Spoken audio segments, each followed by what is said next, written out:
जिस एरिया में हमने घर न्यू बनाया था तो यहाँ लाइट का कट बहुत ज़्यादा रहता था। सबसे बड़ी प्रॉब्लम थी कि 4 से 6 घंटे का कट, 5 घंटे का कट। तो वो जो टाइम पीरियड था कट का, उसमें एक होता था कि अगर हमने इन्वर्टर पे कुछ चला लिया तो घर में फिर इलेक्ट्रिसिटी की प्रॉब्लम रहने लगी। अब घर का, हमारी जॉइंट फैमिली है तो जॉइंट फैमिली के हिसाब से फिर ज़्यादा रूम के फ़ैन चलते थे या कूलर चलते थे, क्योंकि उस टाइम हम एसी चला रहे थे तो इन्वर्टर पे एसी तो चलना नहीं था, तो हम नहीं चलाते थे। तो नॉर्मल कूलर या पंखे चला लिए तो बहुत 2 या 2.5-3 घंटे में इन्वर्टर बोल जाता था।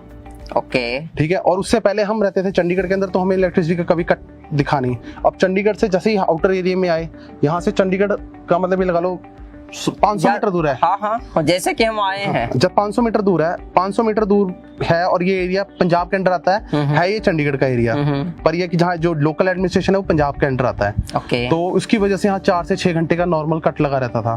तो जो पावर कट का आप सिचुएशन बता रहे हैं सर, क्या ये रियलिटी है? ये कुछ दिन पहले पावर कट तो बिजली पावर क्राइसिस देश में आ गया था, वो उस टाइम में यहाँ पर किस टाइप की सिचुएशन थी? मतलब 4 से 6 घंटे का कट रेगुलरली हफ्ते में 3 या 4 दिन रहना ही रहा।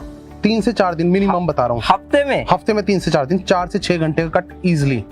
कई बार तो होता था कि रात को लाइट चली गई तो अगले दिन सवेरे आई, तो पूरी रात लाइट नहीं है या पूरे दिन लाइट नहीं है। नॉर्मली रात को लाइट बहुत रेयर जाती है, कभी गई तो, लेकिन दिन में 99% जानी ही जानी है। तो इसका कुछ खास वजह?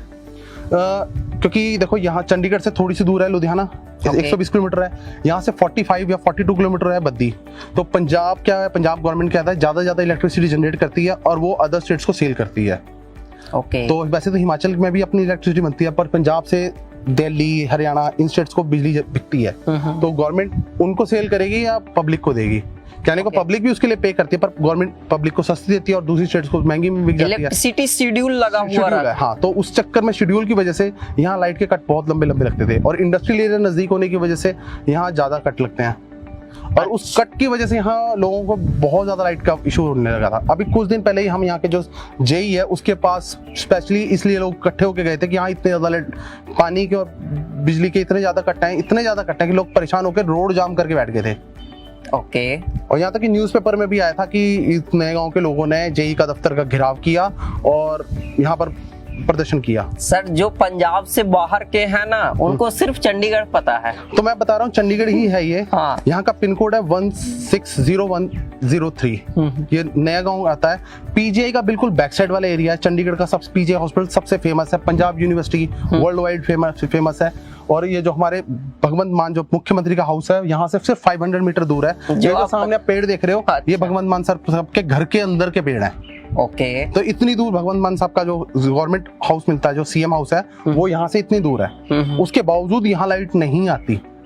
4 से 6 घंटे का कट इजीली रहता है। ओके, इस टाइम यहाँ पर लाइट नहीं आ रही है। आप ये देखो कि सोलर की वजह से मेरे घर का एसी रन हो रखा है। ये पंजाब के चंडीगढ़ में है सर? हाँ। तो यहाँ पर ये जो एरिया बसा है, जैसा कि हम चंडीगढ़ से आ रहे थे तो ये इस एरिया के बारे में हमें बताया गया कि ये एक्चुअली एक डेवलपमेंट एरिया है। हाँ, ये और यहाँ पर डेवलपमेंट हो रही है, अभी भी हो रही है। और यहाँ पर काफी सारे, देखो अब तो बहुत सारे घर बन रहे हैं और अभी कंस्ट्रक्शन चल रही है, काफी सारे घरों में चल रही है। ज्यादातर जो कि ये चंडीगढ़ से बिल्कुल जुड़ा हुआ वो है एरिया। हार्डली कितने 100 मीटर, 200 मीटर, 500 मीटर चंडीगढ़ के, तो पंजाब से, तो चंडीगढ़ से जुड़े हुए, चाहे जीरकपुर ले लो, चाहे मोहाली ले लो, चाहे खरड़ ले लो, इस एरिया में बहुत डेवलपमेंट इस टाइम हो रही है। लेकिन वो सब चंडीगढ़ के आउटर एरिया है, चंडीगढ़ से बाहर है। पर वहाँ इन सारी जगहों में इलेक्ट्रिसिटी की हद से ज्यादा दिक्कत है। ओके, और जो ये एरिया है, यहाँ पर ज्यादातर जो भी, जैसे चंडीगढ़ के पुलिस डिपार्टमेंट में, इलेक्ट्रिसिटी डिपार्टमेंट में, या वाटर सप्लाई में, या चंडीगढ़ एडमिनिस्ट्रेशन में जितने भी गवर्नमेंट एम्प्लॉयज थे, ज्यादातर क्योंकि वो चंडीगढ़ में ही रहते थे, चंडीगढ़ में रहे हैं, उनके बच्चे चंडीगढ़ में, तो वो ज्यादातर अब अलग अलग शहरों से आके यहाँ रहने लगे थे। और वो अब चंडीगढ़ छोड़ के नहीं जाना चाहते, इसलिए वो लोग चंडीगढ़ के नियरेस्ट एरिया में ही घर बनवा लेते हैं आफ्टर रिटायरमेंट। मेरे डैड खुद चंडीगढ़ पुलिस से रिटायर हुए हैं और उन्होंने हमने यहाँ घर बनाया। तो ज्यादातर जितना भी एरिया आप देख रहे हो, यहाँ पर जितने भी घर हैं, उनमें 90 to 99% लोग वो हैं जो पंजाब गवर्नमेंट से या चंडीगढ़ गवर्नमेंट से रिटायरमेंट होकर, हरियाणा गवर्नमेंट से रिटायरमेंट लेके फिर इस एरिया में आ गए हैं। ओके, तो यहाँ पर आज के दिन में सर ये डेवलपमेंट, जैसा कि आप कितने साल से इस एरिया में रहे? मैं पिछले, हमें 5वां साल चल रहा है, मतलब 4 साल कंप्लीट हो चुके हैं। 4 साल कंप्लीट हो गया। तो ये सोलर जो लगाए हैं वो कितना साल पहले लगाए हैं? सर ये अभी हार्डली 4 या 5 महीने हुए हैं। तो इसके पहले की लाइफ आपकी कैसी थी सर? इससे पहले की लाइफ इतनी हॉरिबल थी, हद से ज्यादा, कि डे टाइम जैसे आज संडे है, संडे वाले दिन हम घर में टिकते ही नहीं थे। मैं तो अपनी फैमिली को लेकर था कि चलो यार मॉल चलते हैं घूमने या कहीं बाहर चलते हैं, घर में तो लाइट आनी नहीं, क्या फायदा, कम से कम मॉल में जाकर आराम से। सिचुएशन यहाँ संडे वाले दिन मैं घर में रुकता नहीं था, सच बताऊं आपको। ओके। संडे वाले दिन मैं घर पे 99% में रुकता ही नहीं था, क्योंकि संडे वाले दिन, क्योंकि जिस टाइम हम ऑफिस में होते हैं, चलो उस टाइम बच्चे घर पे होते हैं, कोई इशू नहीं है, लेकिन संडे वाले दिन हम फ्री होते हैं, तो अपनी फैमिली को लेकर मैं कहीं आउटर एरिया में बाहर चला जाता था, कि दिन में चला गया, सवेरे चला गया, शाम तक आया, क्योंकि तभी तक लाइट आती थी। तो यहाँ पर शेड्यूल वाली जो लाइट है ये काफी साल से चलते आ रहा है या कुछ पर टेम्पोररी बेसिस पर रहता है? अब जब से 2 से 3-4 महीने, चौथा महीना है शायद, अभी भगवंत मान साहब की सरकार आई है, तब से तो मैं इतना कह रहा हूँ कि हाँ लाइट की इफेक्ट पड़ा है कि बिजली कम जा रही है। इससे पहले तो इतनी ज्यादा जाती थी, हद से ज्यादा। ओके। बहुत बुरा हाल था। सरकार चेंज होने का ये सरकार चेंज होने का कह लो या कह लो, ठीक है, अच्छी बात है कि चलो मान साहब की सरकार आई है, तो उसकी वजह से यहाँ थोड़ा सुधार आया है। गवर्नमेंट के जो वर्कर्स हैं, टाइम पे इलेक्ट्रिसिटी आ रही है, टाइम पे पानी आ रहा है, कोई प्रॉब्लम नहीं आ रही। लेकिन ये कि फिर भी कट तो हैं थोड़े बहुत।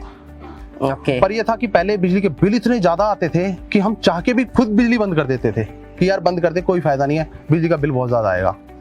तो सर बिजली का बिल ज्यादा आएगा, ये नॉर्मल होम है, 2 फ्लोर का घर है, 2 फ्लोर का घर, राइट सर? और इसकी साइज आई थिंक कितना, 100 गज है? 180 गज है। 180 गज है। तो यहाँ का जो बिजली बिल है वो पूरे घर का कितना आता है? कितने किलोवाट का मीटर आपके घर में सैंक्शन किया हुआ है? 2 किलोवाट का मीटर सैंक्शन था हमारे। लेकिन ये कि घर में अब घर का साइज बड़ा है या घर में लाइट वगैरह ज्यादा यूज होती हैं, अब होम अप्लायंसेस सारे ही हैं ऑलमोस्ट, जो घर में एक बेसिक नेसेसिटी के लिए यूज होते हैं, जैसे fridge, cooler, TV, AC, microwave, ये नॉर्मल चीजें हैं, जो स्टीम प्रेस वगैरह जो नॉर्मल घर की चीजें हैं वही सब यूज होती हैं। बट बिजली का बिल 2 महीने के कंजप्शन के हिसाब से आता था, कि 1 महीने का नहीं आता था। कभी यहाँ सब 2 महीने का एक साथ बिल आता था, तो हमारा कभी 26,000, कभी 27,000, कभी 28,000, ऐसे ही बिजली का बिल आता था। एवरेज देखा जाए तो 10 से 12,000 रुपए महीने का बिल आता था, उससे ज्यादा ही पर मंथ आप एवरेज लगा लो, 13 से 14,000 रुपए एवरेज बिल था। अच्छा। जो हमारा एवरेज बिल आ रहा था वो 13 से 14,000 बिल आ रहा था। हाँ, विंटर सीजन में थोड़ा कम हो जाता था, तब हो जाता था 7 या 8,000 या 10,000 पे। 30% 40% कम हो जाता है। हाँ, जितना समर में उसका 30 से 40% नॉर्मल सीजन में आ जाएगा। अगर हमारा जैसे समर में आता है बिजली का बिल 26 से 28,000 या 25,000 इस एवरेज में आता है, लेकिन समर्स में वही बिल होता था 12,000 15,000, क्योंकि उस टाइम गीजर वगैरह ऑन होने शुरू हो जाते हैं। तो वही बिजली का बिल कहीं, जहाँ एसी बंद हुए तो वहाँ गीजर शुरू हो गए, तो ऑटोमेटिकली बिजली का बिल तो उतना नहीं आया था। तो वो उस चीज से हम बहुत ज्यादा परेशान हो चुके थे। ओके। तो उसका खास वजह एसी खरीदे हुए आपको कब हुआ ऐसा टाइम? एसी एक तो ये था, एक इससे नीचे वाला एक विंडो एसी लगा हुआ था। अच्छा, वो कितने साल पहले लगाए थे? वो हमारा तो स्टार्टिंग से ही था। अच्छा, वो तो 2002 से हमारे पास था एसी। अच्छा अच्छा। बट ये है कि जब हम यहाँ शिफ्ट हुए, हमने वो एसी चलाया तो हमारा बिजली का बिल वही 27-28,000 रुपए आने लगा। तो हम खुद परेशान हो गए, यार क्या करें। तो हमने अपना यहाँ का एसी अपना उतार के हमने अपने गाँव वाले घर में लगा दिया। तो एसी यहाँ पर कितने घंटे की जरूरत पड़ती है चलाने की? 6 से 7 घंटे तो चला ही लेता आदमी। 7 घंटे? 6-7 घंटे। अच्छा, तो 7 घंटे के एसी में 28,000 का बिल आता है आराम से। यदि 14-15 घंटा चलाएंगे तब तो फिर तो बस हो गया काम। क्योंकि जैसे कि हम फरीदाबाद में रहते हैं, वहाँ पर लोग, वहाँ पर ऐसे खुला एरिया नहीं है। हाँ। वहाँ पर विदाउट एसी चलाए हुए लोग रह नहीं सकते हैं। खासकर सर एसी आपकी जरूरत है या आपके बच्चे की है? देखो जरूरत तो सबके लिए है। संडे वाले दिन मैं घर पे होता हूँ तो मुझे भी जरूरत है, बाकी बच्चों को तो चाहिए ही चाहिए। क्योंकि देखो हम तो चलो ऑफिस में चले गए, हम वहाँ ऑफिस में बैठे हैं तो एसी में बैठे हैं, पर घर में बच्चे बैठे उनको भी तो चाहिए। Okay. अब मेरे डैड रिटायर्ड है, मम्मी रिटायर्ड है, तो फिर वो भी घर पे रहते हैं, तो फिर उनको भी एसी चाहिए ही चाहिए। अब मेरी मम्मी बीपी पेशेंट है, उनका बीपी हाई हो जाता है, अगर ज्यादा गर्मी लगी तो बीपी हाई हो जाएगा, तो उनको एसी चाहिए ही चाहिए। तो मतलब एसी आज के दिन में बेसिक घर के लिए एक बेसिक चीज है। जैसे हमें खाने की जरूरत है, ऐसे इस टाइम आज के टाइम में एसी की जरूरत पड़ गई है, क्योंकि चाहिए ही चाहिए, क्योंकि गर्मी इतनी बढ़ गई। यहाँ पर सर एक बात बताइए, एसी क्या आपके घर में है या यहाँ के जितने भी घर, जैसे कितने घर दिख रहे होंगे सर, लगभग काफी बड़े एरिया में है ये। तो क्या यहाँ पर हर घर में एसी है? हर घर में एसी है। हाँ, हर घर में एसी है। ऐसा कोई घर नहीं होगा जिसमें एसी ना हो वैसे। ओके, तो यहाँ पर पहला तो नीड हमें समझ में आया एसी। आइए जो पानी की मोटर है, हाँ, पावर कट में पानी की मोटर का क्या? पानी की मोटर का ये कि वाटर सप्लाई का पानी आता है, पर उसमें हम डायरेक्ट मोटर तो नहीं लगा सकते। उससे हमने घर में नीचे एक टैंक बना रखा है, डायरेक्ट पानी आता है उसमें गिरता है। ओके। और उस टैंक से हम मोटर के थ्रू अपने ऊपर अपनी टैंकियों को फिल करते हैं। ओके, तो ये शेड्यूल वाले लाइट में दिक्कत भी होती है, क्योंकि एक अंबाला में हमारे रिलेटिव मैं बता दूं यहाँ क्या होता है, 4 बजे उठ के पानी की नहीं यहाँ ऐसा नहीं है। यहाँ पर यहाँ शेड्यूल टाइमिंग तो है, जैसे सुबह 7 बजे से रात दोपहर के 12 बजे तक पानी आता है, लेकिन ज्यादा घर होने की वजह से कई बार होता है कि अब जैसे पानी की शॉर्टेज शुरू हो गई है, तो पानी टाइमली नहीं आता। 8 बजे 7 बजे उनका टाइमिंग है, पानी आया ही 9 बजे, 9 से 12 आया, और उस टाइम पे लाइट ही नहीं आती, तो फिर कर लो भाई क्या करोगे, पानी आया और हो ही नहीं। इसलिए यहाँ ज्यादातर लोगों ने नीचे, घर के नीचे ही अंदर एक चैम्बर बनाए हुए हैं, होल बनाए हुए हैं, अब सारा पानी या टैंकियां बनाई हुई है, सारा पानी उसमें जब भी आता है उसमें गिर जाता है, जब लाइट आती है तो वो पानी लोग ऊपर चढ़ाते हैं। ये सबसे बड़ी लोगों की प्रॉब्लम है यहाँ पर। ओके, तो यहाँ पर 2 चीज है, एसी और वाटर पंप। वाटर पंप यहाँ 99% चाहिए ही चाहिए हर घर को, ऐसा कोई घर नहीं जिसमें वाटर पंप ना हो। एक बार हर घर तो सर हर जगह पर चाहिए, चाहे हमारा हो, आपका हो, या किसी का भी हो, तो वाटर पंप तो 100% है। एसी तो किसी तरीके से कंप्रोमाइज कर लेंगे कि चलो कूलर चला लेते हैं, पंखा चला लेते हैं, चलो एसी 6 महीने 8 महीने चलना है, वाटर पंप तो सर्दियां हो चाहे गर्मियां, 365 दिन चलना ही चलना है। तो वो सारा लोड पड़ता था हमारे बिजली के बिल पे। ओके, सो इन सभी को आप कैसे सोल्व किए? मतलब ये यहाँ तक की जो जर्नी दिख रही है सामने, इन सभी को ढूंढते ढूंढते आप यहाँ तक कैसे पहुंचे? बता दूं, हमारे घर के बिल्कुल पड़ोस में पीछे किसी ने ऑन ग्रिड सिस्टम लगवाया था। ऑन ग्रिड सिस्टम लगवाया तो मैं उनके घर गया, मैंने कहा देखूं जरा, उन्होंने लगवाया तो शायद उनके घर में बिजली 24 घंटे आती होगी, एसी का बिजली का बिल कम आता होगा, तो मैं इसलिए उनके घर पूछने चला गया। पर जिस टाइम मैं उनके घर गया तो उसी टाइम उनके घर की लाइट चली गई।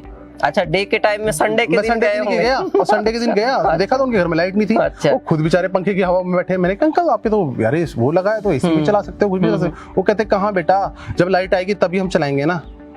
तो उनको फायदा दिख रहा है। अब फायदा है या नुकसान, क्योंकि उन्होंने क्या किया, उन्हें ये दिखा कि सब्सिडी मिलेगी, उनके माइंड में यह है कि सब्सिडी मिलेगी। अच्छा। उन्होंने सब्सिडी के लालच में या किसी तरीके से, मैं नहीं कह सकता क्या, पर उन्होंने वो ऑन ग्रिड सिस्टम लगवा लिया।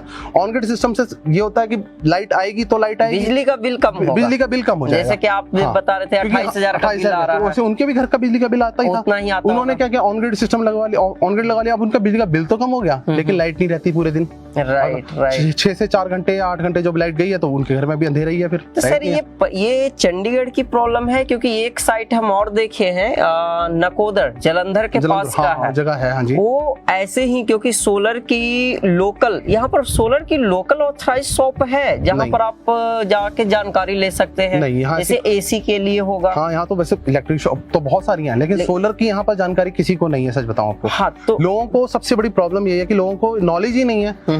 अब जब मैंने जिस दिन लगाया तो अब होता क्या था, जब लाइट नहीं आ रही, मेरे घर का कूलर चल रहा है, पंखा चल रहा है, पानी की मोटर चल रही है, तो लोग कई बार आके पूछते थे बेटा आपकी लाइट आ रही है। कई बार आंटियों ने, पास पड़ोस के लोगों ने आके पूछा कि बेटा आपकी लाइट आ रही है, तो मैंने कहा हाँ जी आंटी हमारे तो आ रही है। तो कह बेटा हमारे घर लाइट नहीं आ रही। तो मैंने कहा आंटी जी मेरे इस खंबे की लाइट नहीं आ रही, मेरे छत से लाइट आ रही है। तो मैंने बताया मेरे घर में छत पे सोलर पैनल लगाया, उसकी लाइट वजह से ही मेरे घर में पानी सब कुछ चल रहा है। तो कहते बेटा कहाँ से लगवाया, क्यों लगाया? बहुत से लोगों ने, मेरे पास तकरीबन लिस्ट है, कम से कम 70 to 80 लोगों ने मुझसे आके पूछा कि बेटा ये कहाँ से लगवाया, कैसे लगा, किस तरह, क्योंकि ये प्रॉब्लम मेरे अकेले की नहीं है, बहुत से कॉमन प्रॉब्लम है। तो लोगों ने आके मुझसे खुद पूछा कि यार बताओ हम क्या करें।